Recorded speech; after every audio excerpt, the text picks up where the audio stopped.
Hello दोस्तों, स्वागत है आपका अपने YouTube channel PN classes of banking में, जहां आप सीखते हैं बैंक में आने वाले क्वेश्चंस जो हमारा सिलेक्शन दिलाने में हमारी मदद करेंगे। क्वांट के क्वेश्चंस, ठीक है।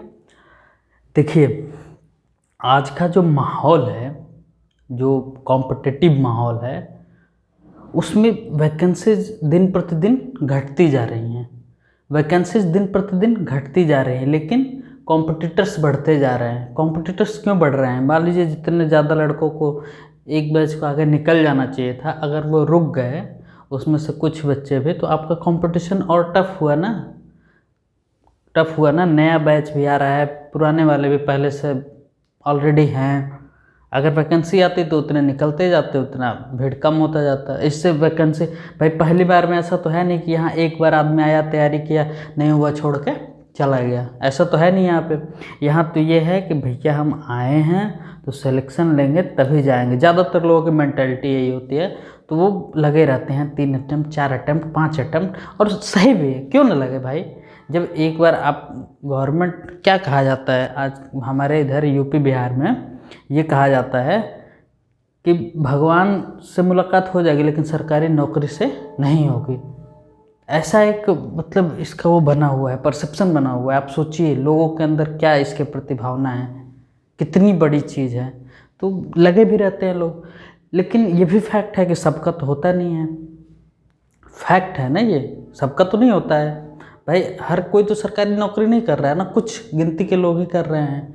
तो आखिर वो क्या अलग कर रहे हैं बाकियों से? वो क्या अलग कर रहे हैं? तैयारी तो सभी कर रहे हैं। तो हमें सिलेक्शन लेने के लिए एक तरीका पता होना चाहिए। हमें ये तरीका पता होना चाहिए कि कैसे हमारा सिलेक्शन होगा, क्योंकि हम यहाँ सिलेक्शन लेने आए हैं, सिर्फ अटेम्प्ट गिनाने नहीं आए हैं। हमारा मकसद यहाँ अटेम्प्ट गिनाना नहीं है। तो आइए आज आप लोगों को मैं एक ऐसा तरीका बताता हूँ, एक रामबाण तरीका, जो आप किसी भी एग्ज़ाम के लिए अप्लाई कर सकते हो। लेकिन स्पेशली यहाँ हम लोग बैंक के एग्ज़ाम के उसमें बात करेंगे, चाहे IBPS PO हो, चाहे IBPS क्लर्क हो, RRB PO, RRB clerk, SBI SBI PO, SBI clerk, जो भी हो उसके बारे में हम बात करेंगे।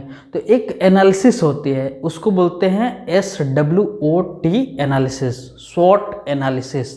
वो देखो क्या होता है, SWOT, स्वॉट एनालिसिस। अब सोचोगे ये क्या है? अब ये क्या है कि ये कौन सा तुम ये लिख दिए और हमारा सिलेक्शन हो जाएगा? पहले देखो, इसको समझो, इसके अंदर क्या है, कितनी गहरी गहरी बातें छुपी हुई हैं जो डेफिनेटली आपका सिलेक्शन दिलाएंगे। आप बस देख के ना ऐसे मत सोचा करो ये लिख देने से सिलेक्शन हो जाएगा क्या।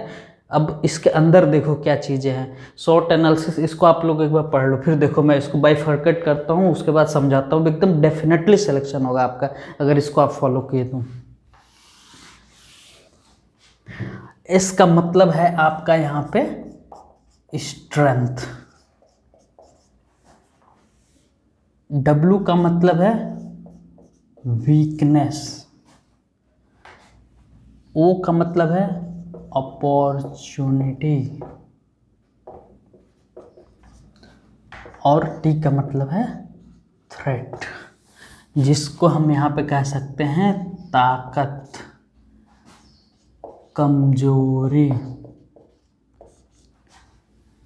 और इसको अवसर, और सबसे खतरनाक ये खतरा। आज हम लोग क्वांट की बात करेंगे, क्योंकि ये स्पेशली जो हमारा चैनल चल रहा है ये क्वांट को लेकर के ही चल रहा है। तो हम लोग यहाँ क्वांट से संबंधित उससे बात करेंगे।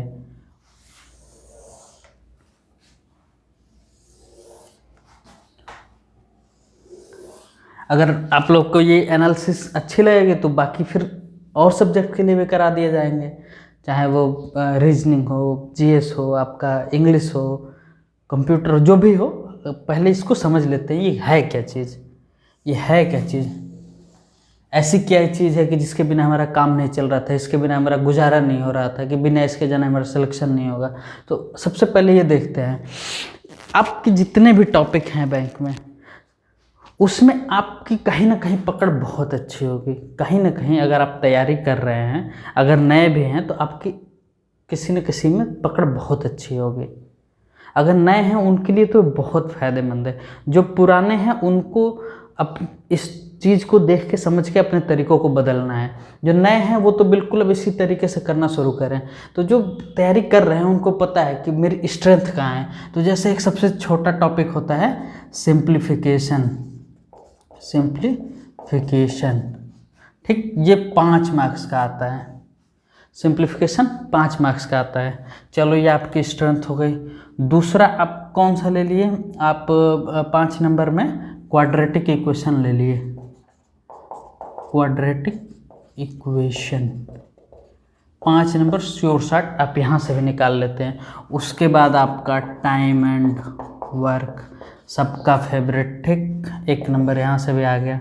फिर आपका टाइम एंड डिस्टेंस 1 नंबर यहाँ से भी। एज पे मान लो 1 आ गया। चलो रेशियो पे आ गया, आपकी पकड़ अच्छी है। चलो अब देखो, ये मैं मानता हूँ कि इतने पे आपकी पकड़ बहुत अच्छी है। आप इसके क्वेश्चंस को तुरंत मतलब देख के आप क्वेश्चंस को कर लेते हो, घबराते नहीं हो। आपको चाहे जैसा क्वेश्चन दिया जाए आप इसको इत्मीनान से बना लेते हो, आपको इनसे डर नहीं लगता है। फिर आओ अब कमजोरी। अब आपकी कमजोरी क्या है, आप मान लो मिक्सचर एंड एलिगेशन, ठीक, मान लो 1 नंबर यहाँ से भी आ गया। दूसरा आपका मिक्सचर एंड एलिगेशन के बाद बोट एंड स्ट्रीम, चलो ये हो गया। मिसलेनियस मान लेता हूँ आपके 2, इसमें भी आपके मिसलेनियस से 2 पूछे जाएंगे, किसी भी टॉपिक से जो भी छोड़ जाए। अपॉर्चुनिटी इसको भी छोड़ो। थ्रेट में क्या है, आपको मान लो प्रोबेबिलिटी दे दिया। दूसरा आपका परमुटेशन एंड कॉम्बिनेशन दे दिया। तीसरा आप लोग को DI दे दिया जो 10 मार्क्स का होता है। ये 1 नंबर का आ सकता है, ये 1 का आ सकता है। फिर आपका इसी में होता है सीरीज, ये आपका 5 मार्क्स का। इसका क्या मतलब है, स्ट्रेंथ वाले में आप क्वेश्चंस को देख के डरते नहीं हो, चाहे कोई भी क्वेश्चन हो आप आराम से बनाते हो। चलो अच्छी बात है। इसमें ये इनमें आपकी कमजोरी है, इनको देख के आप चाहते हो कि नहीं बनाना पड़े, लेकिन फिर भी कोशिश करके बना सकते हो। आपका मतलब थोड़ा वीक है लेकिन बना सकते हो। खतरा क्या है, जो सबसे खतरनाक है, प्रोबेबिलिटी देख के यार हटाओ, देखना भी पसंद नहीं करते, चलो हटाओ। परमुटेशन कॉम्बिनेशन चलो हटाओ। DI बहुत लोग तो एकदम मतलब डरते हैं इससे, एकदम इससे डरते हैं, चलो हटाओ। इसको भी नहीं दे। सीरीज में बहुत लोग 1-2 बना लेते हैं, बाकी छोड़ ही देते हैं। जो लोग मतलब तैयारी कर रहे हैं उनको सीरीज से भी बहुत डर लगता है। अब क्या हुआ, ऐसे आप चीज़ों को देखते हो। अगर आप ऐसे देखते हो तो कि इसमें तो मेरी स्ट्रेंथ है, इसमें थोड़ा मेरा कमज़ोर है, ये तो देखना ही नहीं है, तो ऐसे करके आप कितना नंबर लाओगे, 14 नंबर। सबको जोड़ लो, 5 5 10 11 12 13 14। मान लो इसको 3 मिनट में बनाए, इसको 3 मिनट में 5 क्वेश्चन बनाए, चलो बहुत फास्ट बनाए हो। लेकिन अगर जो मेन एग्जाम में क्वेश्चन आते हैं ना, टाइम एंड वर्क और टाइम एंड डिस्टेंस, ये सब आपको पढ़ते समझते 3 लाइनर 4 लाइनर आपको मतलब 1 मिनट तो समझने में लगेगा। क्वेश्चन पढ़ने समझने में 1 मिनट में सॉल्व करोगे, 2 मिनट लग जाएगा इसमें, 2 मिनट इसमें, 2 मिनट इसमें, 2 मिनट इसमें, मतलब 3-4 लाइनर से नीचे के नहीं रहते हैं। बहुत कभी कभार छोटे क्वेश्चन देखने को मिल जाएं, ठीक है ना। तो उसमें क्या होता है, आप कितना समय दे दिए, 5 इसमें 3 मिनट मान लो दे दिए, 3 मिनट इसमें, 3 मिनट इसमें, आप 2 मिनट 2 मिनट 2 मिनट 2 मिनट 3 3 6 4 10 दोबारा 2 14 मिनट। फिर थोड़ा हाथ पाँव मारोगे, इसमें आओगे, इसमें क्या करोगे, मान लो कि 4 क्वेश्चन में 2 बना लिए, मान लो इसमें भी 2-2 मिनट दे दिए, तो टोटल 4 मिनट यहाँ दे दिए, 14 4 18 मिनट। आपने कितने, मान लो सब सही बनाए हो आप, तो कितना, 14 2 16 मार्क्स, 16 मार्क्स। क्या आप सही डायरेक्शन में जा रहे हैं? ऐसे आपका सिलेक्शन होगा? नहीं, पर घबराने की कोई बात नहीं है, सिलेक्शन होगा। और सीखना है कैसे होगा, ये है चीज़ों को आप ऐसे देखते हो। आप अपॉर्चुनिटी को देखते ही नहीं हो, आप इसको एकदम जीरो मानते हो। अपॉर्चुनिटी को देखते ही कहाँ हो आप? एक सिलेक्शन लेने वाला बंदा अपना टारगेट भिड़ाए रहता है कि कहाँ से मैं नंबर निकाल लूँगा आसानी से। नंबर तो आपके time and work, time and distance, time सब कुछ देगा, लेकिन कम समय में कौन नंबर हमें निकाल के तुरंत देगा, उस चीज़ को सीखना है। तो अपॉर्चुनिटी को आप लोग जीरो देखते हो, पर अगर मुझे कोई कहेगा देखने के लिए तो मैं उसको जीरो नहीं देखूँगा। मैं अपॉर्चुनिटी में क्या देखूँगा, चलो समझो। अब क्या हुआ, ये एक तरीका हो गया, चलो इसको अब हटाते हैं, इसको अब हटाते हैं। ठीक, आपको अब मैं क्या करूँगा, इनको मैं एग्ज़ाम के पॉइंट ऑफ व्यू से बात कर रहा हूँ। जब हम लोग एग्ज़ाम हॉल में पेपर अपना लिख रहे हैं तब की मैं बात कर रहा हूँ, घड़ी टक टक टक टक चल रही है तब की बात।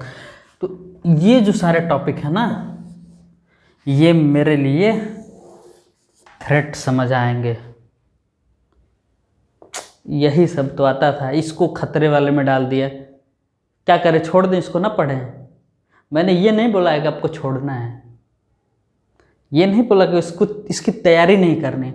तैयारी आपको करनी है, एकदम उतनी ही मेहनत से करनी है जितनी और टॉपिक की करेंगे। तो ये देखो, मैंने एक केवल इसमें से मैंने 2 ऊपर वाले रखे और इन चारों को मैंने उठा के थ्रेड में डाल दिया, नहीं छूऊंगा मैं। उसके बाद मैंने क्या किया, अब अभी मान लो कि तैयारी के दौरान आपको कैसे सोचना है, आप DI को इसमें ले आओ, सीरीज को इसमें ले आओ, अपॉर्चुनिटी में DI 10 नंबर सीधे, सीरीज 5 नंबर सीधे। इनको रहने दो, ये अभी भी थ्रेट है, इनको अपॉर्चुनिटी मत लाओ, ये भी 3 लाइनर 4 लाइनर हो जाएंगे, आपको परेशान करेंगे। ठीक, तो आप यहाँ पे ला दो टाइम एंड वर्क को, टाइम एंड वर्क को, ये टाइम एंड डिस्टेंस को, डिस्टेंस को, एज को, रेशियो को। मैंने क्या बताया, ये जो आपको लगता है कि आपकी स्ट्रेंथ है, उसको क्या करना है, लेके थ्रेट में चले जाओ। उसको खतरा है, उससे हमें डरना है, एग्जाम में हमें उससे डरना है, हमें डरना है उससे कि भैया थोड़ा रुक के। उसके बाद क्या करूँ, मैं DI को और सीरीज को यहाँ उठा के ले आया, इसमें मुझे अपॉर्चुनिटी नज़र आती है। स्पीड टेस्ट लगाते हो, अब से इसको प्रैक्टिस करना शुरू कर देना, इसमें अपनी अपॉर्चुनिटी देखना, इसमें अवसर देखना, इसमें तुरंत नंबर निकालने का अवसर देखना। फिर उसके बाद इसको छोड़ो, मान लो आपका वीक पॉइंट है, ठीक, इसको अब क्या करोगे, इसको अब ऐसे ही छोड़ो, अभी छोड़े रहो इसको बस। लेकिन छोड़ना किसी को नहीं है, मैंने क्या कहा, वो थ्रेट है, अवसर है, सब। स्ट्रेंथ पे आपको बहुत ज़्यादा काम करना है, स्ट्रेंथ पे आपको ऐसा काम करना है कि फिर एक भी नंबर यहाँ से आपका मिस नहीं होना चाहिए, एक भी नंबर आपका यहाँ से मिस नहीं होना चाहिए, समझ रहे हो। उसके बाद अब क्या करेंगे, एक तो ये तरीका हो गया कि ये सबको उठा के हमने थ्रेट में डाल दिया, अभी नहीं देखेंगे। अवसर में हमें 10, 5, 15 नंबर सीधे सीधे दिखने लगे। 15 नंबर हम ऐसे जाने देंगे क्या, ये 15 नंबर ऐसे हैं जो हम 13, 14, 15 मिनट में एकदम 100% एक्यूरेसी के साथ निकाल सकते हैं। उसके बाद क्या करेंगे, अब मैं क्या करूँगा, मेरा ये सब चार्ट आप बनाते चलो अपने लिए, आपके जो टॉपिक मजबूत हैं, जो टॉपिक कमज़ोर हैं, लेकिन मैथ के लिए ये बेस्ट मैं बता रहा हूँ, इसको आपको फॉलो करना है। अगर सीरियसली फॉलो करोगे आप निश्चित आपका सिलेक्शन होगा। अब मैं क्या करूँगा, अब इतना मेहनत करूँगा, मुझे जब इसमें अपॉर्चुनिटी दिखने लगी ना, मैं इसमें इतना मेहनत करूँगा कि इसको मैं अपने स्ट्रेंथ बनाऊँगा। जो लोग तैयारी कर रहे हैं वो एकदम अपने गांठ बांध लें, ये DI और सीरीज का नंबर बच के नहीं जाना चाहिए, ठीक है ना। ईगो सेटिस्फाई के लिए नहीं, इसलिए क्योंकि ये नंबर बहुत कम समय में तुरंत अच्छे मार्क्स दिला देते हैं। इसलिए हमें किसी से ना कोई झगड़ा है, ना कोई दुश्मनी है, क्वेश्चन हमारा पटीदार थोड़े है कि इससे हमें लड़ना है, ठीक। तो इसका क्या करूँगा, मैं अपने स्ट्रेंथ में ले आऊँगा, DI 10 मार्क्स सीधे, सीरीज इतना मेहनत करूँगा ये मेरी स्ट्रेंथ बन जाए। ये 3-3 मिनट में किया था ना, इसको मान लो कि मैं आपको 10 मिनट दे देता हूँ, हालांकि प्रैक्टिस अच्छी रहेगी तो 10 मिनट नहीं लाएंगे। इस सीरीज को करने में भी चलो आपको 5 मिनट दे दिया, 1-2 सीरीज तुरंत क्रैक हो जाते हैं और बाकी 2-3 फंसाती भी हैं, सही बात है।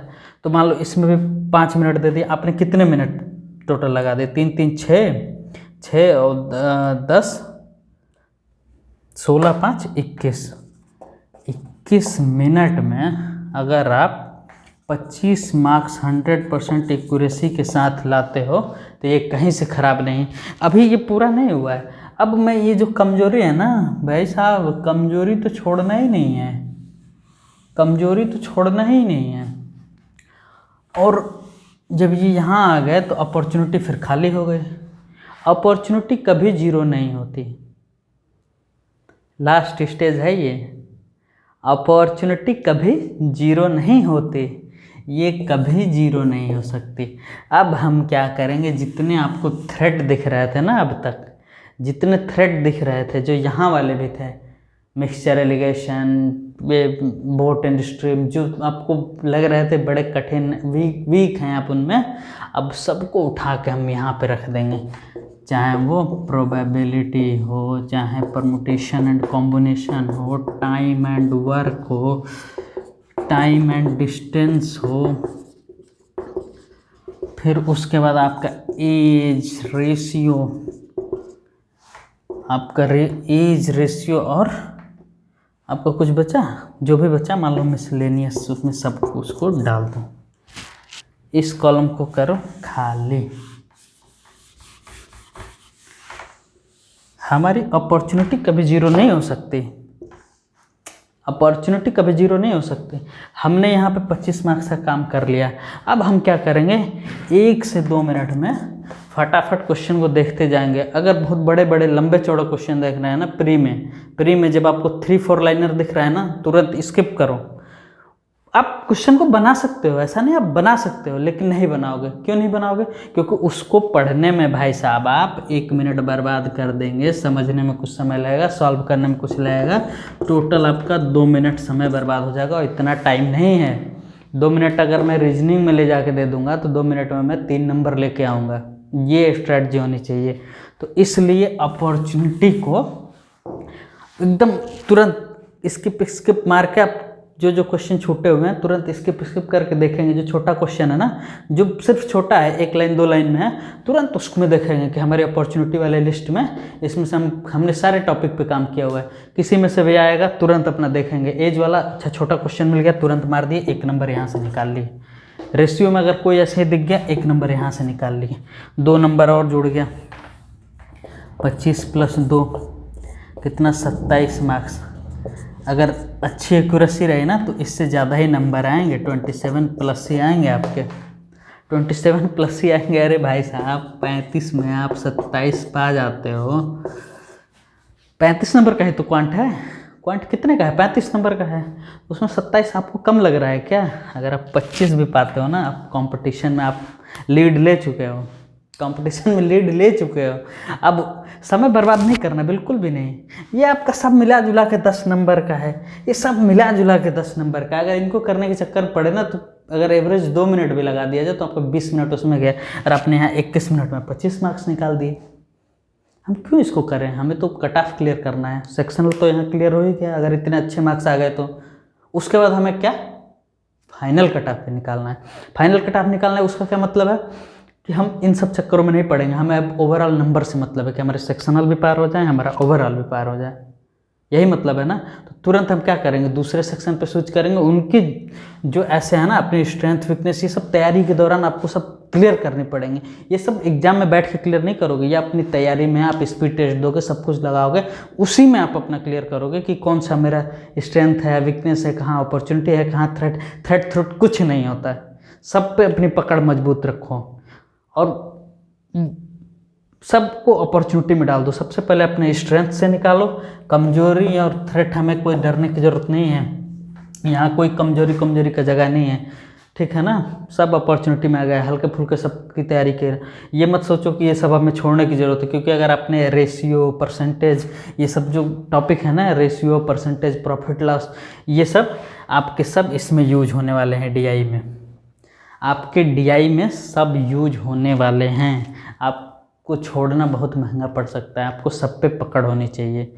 देखो डायरेक्ट नहीं यूज होता है ये सब, एक तो डायरेक्ट क्वेश्चन आ गया, और नहीं तो डीआई में तो पूछेगा ये रेशियो परसेंटेज ये सब तो हर क्वेश्चन में रहते हैं, ये तो गजब के रहते हैं, प्रॉफिट लॉस और ये सब हर क्वेश्चन में है। तो इसलिए आपको एकदम इस चीज़ को इस तरीके से आपको एनालिसिस करके अपनी तैयारी करनी है और एकदम सिलेक्शन पक्का करना है, एकदम 100% पक्का होगा। अगर वीडियो अच्छा लगा है तो बताओ इसको कि हमें रीजनिंग का भी चाहिए, हमें इंग्लिश का भी चाहिए, मैं उसका भी बना के डालूंगा और आप अपना सिलेक्शन ले सकते हो। हर सबका टाइम अपना बांट देंगे कि हमें भैया 22 मिनट से ज़्यादा क्वांट में नहीं देना है, 22 मिनट से ज़्यादा नहीं देना है, क्योंकि हमारे और भी तो सब्जेक्ट्स हैं जो कठिन कठिन करके 1 नंबर यहाँ लाएंगे, उससे ज़्यादा हम कम समय में वहाँ पे नंबर लाएंगे। ठीक है, चलो ऐसे ही आप लोग बहुत अच्छे से तैयारी करो। इस बार का सिलेक्शन आपका पक्का होना चाहिए। इस बार ये नहीं अटेम्प्ट काउंट कराने वाला काम नहीं कि हम 2 अटेम्प्ट बैठे 3 अटेम्प्ट बैठे, उससे फिर मोराल भी डाउन होता है। तो मोराल डाउन करने की ज़रूरत नहीं है, स्ट्रैटेजी में थोड़ा चेंज लाइए और अपना सिलेक्शन पक्का कीजिए। चलो बाय बाय, धन्यवाद।